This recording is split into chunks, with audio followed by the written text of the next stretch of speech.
পৃষ্ঠা 52 continued.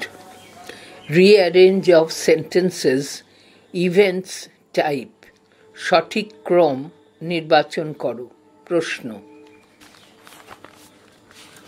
1. বিভিন্ন যুগে শিক্ষার লক্ষ্য পরিবর্তিত হয়েছে, সেই অনুযায়ী নিচের বক্তব্যগুলিকে আদিম থেকে আধুনিক পর্যন্ত ক্রমানুসারে সাজালে নিচের কোন অপশনটি সঠিক হবে?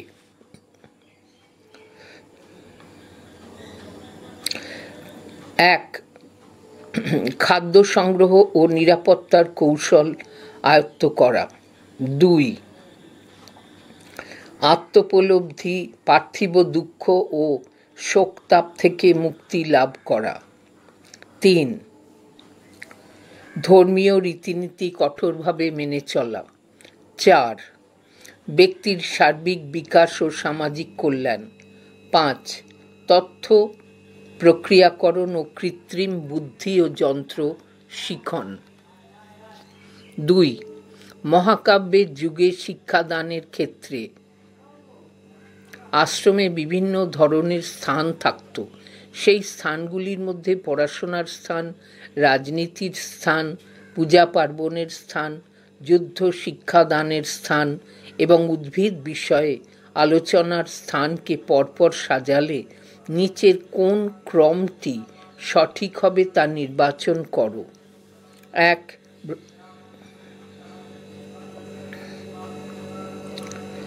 ব্রহ্মস্থান। 2. বিষ্ণুস্থান। 3. অগ্নিস্থান। 4. মহেন্দ্রস্থান। 5. সোমস্থান। প্রশ্ন 3. মহাকাব্যের যুগে কোট গরুর স্থান আনকোট, কোট অগ্নিস্থান আনকোট, কোট বিষ্ণুস্থান আনকোট, কোট সোমস্থান আনকোট এবং কোট ব্রহ্মস্থানকে আনকোট পরপর সাজালে নিচের কোন সজ্জাক্রমটি সঠিক হবে বলে মনে হয় তা নির্বাচন করো। 1. পরিবহনের স্থান।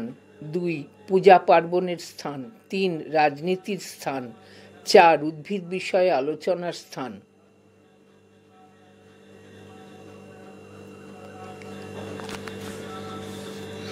5. পড়াশোনার স্থান।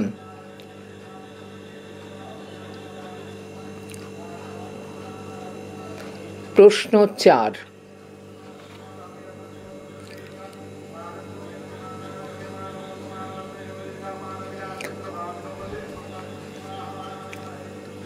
প্রাচীন ভারতীয় শিক্ষাবিদদের মতে শিক্ষা হল 1. দেশমাতৃকার জন্য প্রশিক্ষণ। 2. এমন কিছু যার অন্তিম পরিণতি মোক্ষ লাভ। 3. প্রজ্ঞা বন্ধনী শুরু, শিক্ষা বন্ধনী শেষ হল পৃথিবীর শ্রেষ্ঠ বিশুদ্ধকারী বিষয়। 4. আত্মোপলব্ধির উপায়। এই অভিমতগুলি যাঁদের তাদের নিচে পরপর সাজানো হলো। সঠিক সজ্জাক্রমটি নির্বাচন করো। 1. কৌটিল্য উপনিষদ। 2. শ্রীমদ্ ভাগবত গীতা শঙ্করাচার্য।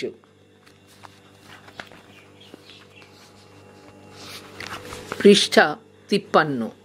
প্রশ্ন 5. আদিম, প্রাচীন, মধ্য ও আধুনিক যুগের সাপেক্ষে শিক্ষার লক্ষ্যগুলিকে পরপর সাজালে নিচের যে সজ্জাক্রমটি সঠিক হবে সেটি নির্বাচন করো। A.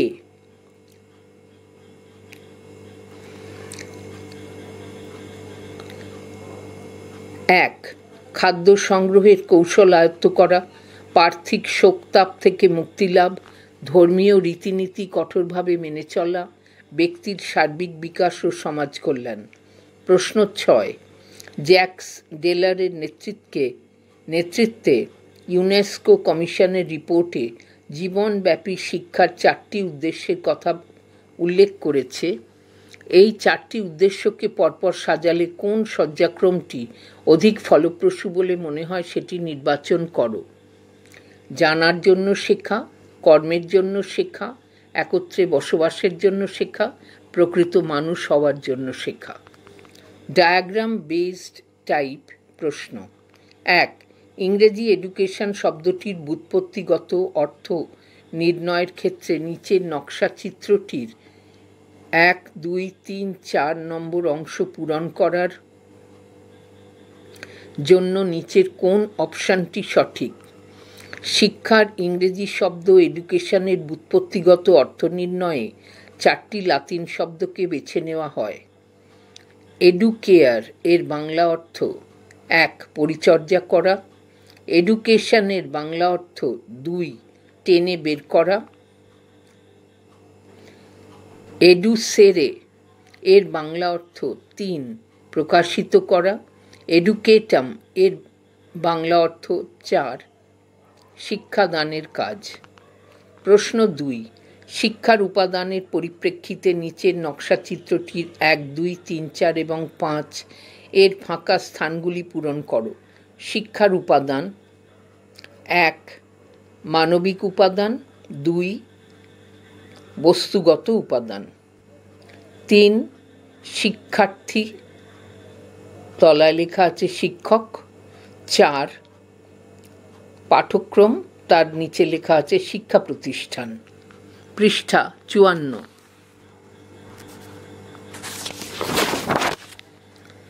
প্রশ্ন 3. শিক্ষণ কার্যের পরিপ্রেক্ষিতে নিচের নকশা চিত্রটি পূরণ করো। শিক্ষণ প্রাক সক্রিয়তা পর্যায়, লক্ষ্য ও বিষয়বস্তু নির্বাচন করা। 1. কৌশল নির্ধারণ। 2.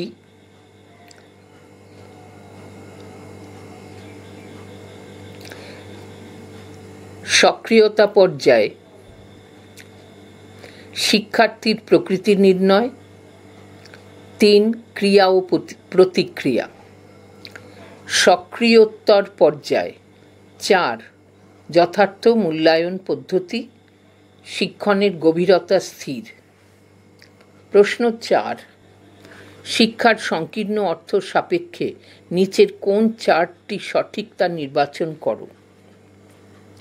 শিক্ষার সংকীর্ণ অর্থ: কিছু জ্ঞান ও কৌশল আয়ত্ত করা, ভবিষ্যৎ বৃত্তি গ্রহণের প্রস্তুতি, পঠন লিখন ও গণিত বন্ধনী শুরু 3R বন্ধনী শেষ সম্পর্কে জ্ঞান, শিক্ষার্থী নিষ্ক্রিয় শ্রোতা।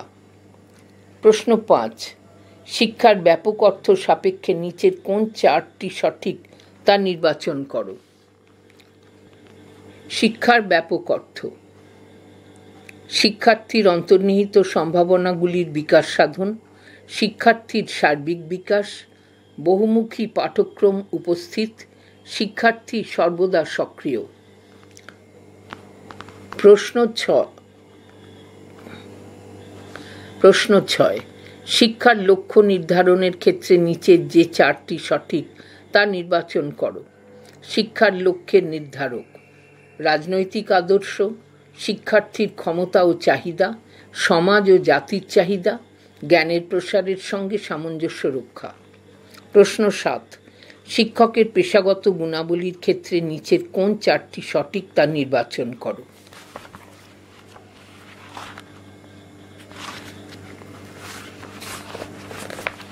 পৃষ্ঠা 56। শিক্ষকের পেশাগত গুণাবলী: বিষয়বস্তুর জ্ঞান, পরীক্ষামূলক মনোভাব, মূল্যায়ন সম্পর্কে জ্ঞান, শিক্ষণ পদ্ধতি সম্পর্কে জ্ঞান। প্রশ্ন 8. শিক্ষার ব্যক্তিতান্ত্রিক লক্ষ্যের সাপেক্ষে নিচের কোন 4টি সঠিক তা নির্বাচন করো।